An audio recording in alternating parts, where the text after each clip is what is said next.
कंसेन प्रहिता घोरा पूतना बालघातिनी शिशुश्चचार निघ्नन्ति पुरग्राम व्रजादिषु। कंसेन प्रहिता, कंस पहले ही कंस के द्वारा नियुक्त। घोरा बालघातिनी पूतना, कैसी पूतना? घोरा यानी देखने में भयंकर, और काम कैसा?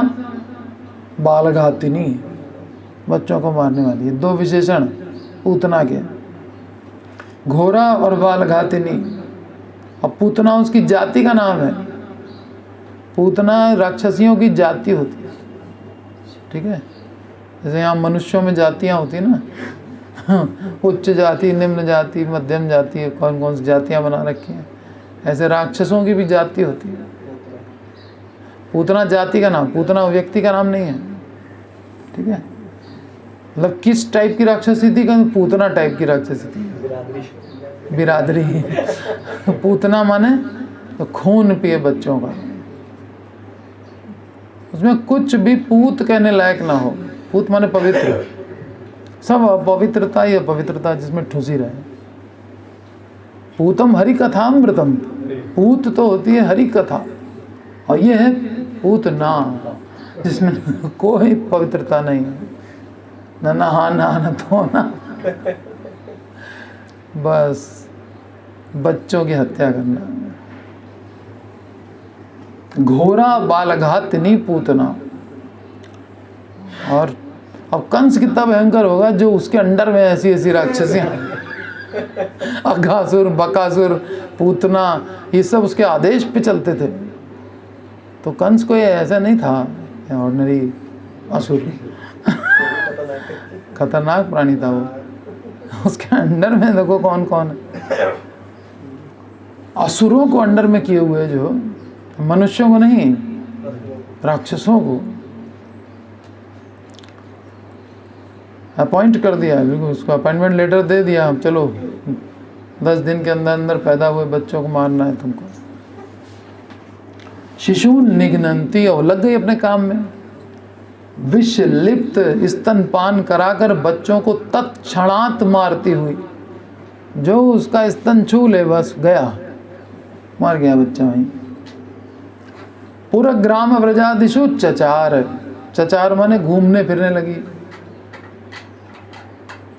और नगर गांव ब्रज में।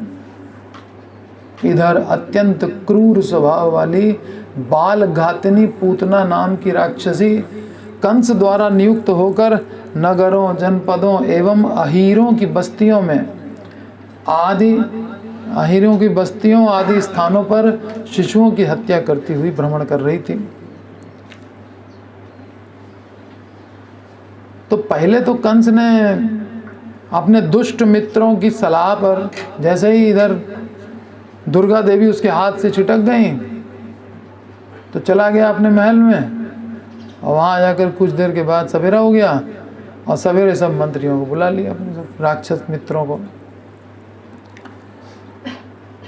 तो उसके दुष्ट मित्रों ने उसको सलाह दी कि विष्णु जो है वो बलवान होता है, ऋषि मुनि यज्ञ करते हैं उससे, तो ऋषियों की हत्या करो सबसे पहले।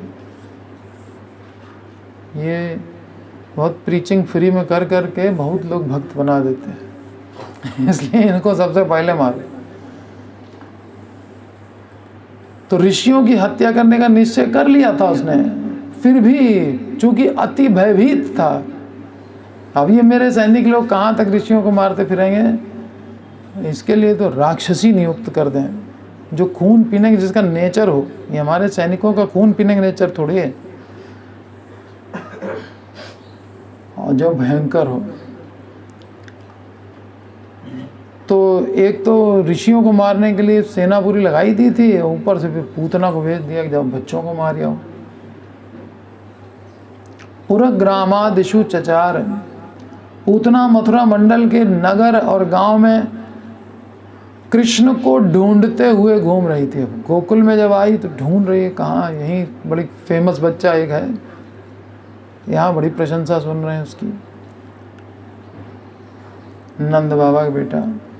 उसने गोकुल में एक भी बच्चे को नहीं मारा, गोकुल में नहीं आके मारा किसी को, बाकी मथुरा मंडल में तमाम बहुत लोगों को मारा। गोकुल आने के बाद बस केवल ढूंढ रही है कहाँ है कृष्ण, कहाँ है।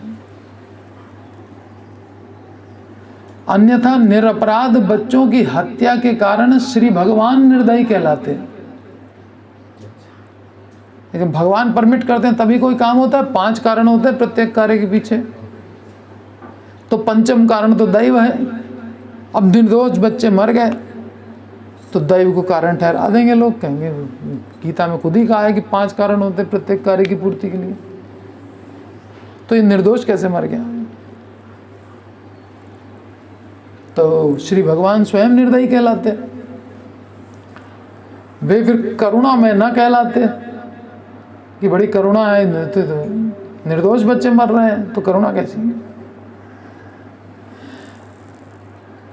क्योंकि उनकी लीला शक्ति ने ही पूतना को गोकुल में प्रवेश की अनुमति दी थी, इसलिए लोग दोष तो उन्हीं को लगाते कि आप ही की शक्तियां उसको परमिट कर रही हैं अंदर आने के लिए, और वो गोकुल में भक्तों के बच्चों को मार रही है। तो गोकुल में उसने एक भी बच्चा नहीं मारा। मत्तः स्मृति ज्ञानम अपोहनम च, मुझसे ही स्मृति होती है, ज्ञान होता है, विस्मृति होती है। अब भगवान ने अंदर ही अंदर अपना कंट्रोल दिखाया, भगवान की शक्तियों ने। गोकुल में सर्वत्र श्री कृष्ण की ही वार्ता चल रही थी। वो जिधर जाए पूतना उधर सुने, अरे नंद महाराज का बेटा ऐसा, नंद महाराज का बेटा वैसा, कितना सुंदर है, कितने अच्छे बाल हैं, कितने अच्छे होंठ हैं, बिल्कुल बिंब फल जैसे। आंखें देखी तुमने, अरे आंखें तो कमल जैसी बिल्कुल। अरे कमल क्या होता है, कमल बेकार है, कमल से तो हम तुलना करते हैं, मजबूरी है, संसार में कुछ है ही नहीं उससे ज़्यादा सुंदर, लेकिन कमल फेल है उनकी आंखों के आगे।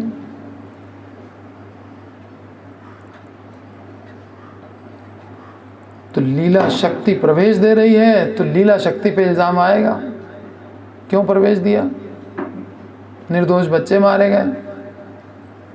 गोकुल में सर्वत्र श्री कृष्ण की ही वार्ता चल रही थी, और पूतना उसे सुन सुनकर यह जानने की कोशिश कर रही थी कि विष्णु ने किसके घर में जन्म लिया है। वो अनुमान लगाने की कोशिश कर रही थी, कि कान लगा रही थी, सुंदर रूप धारण करके आई थी, जगह जगह चर्चा चल रही है, नंदलाल नंदलाल नंदलाल छाया हुआ है एकदम सबके दिलो दिमाग पे।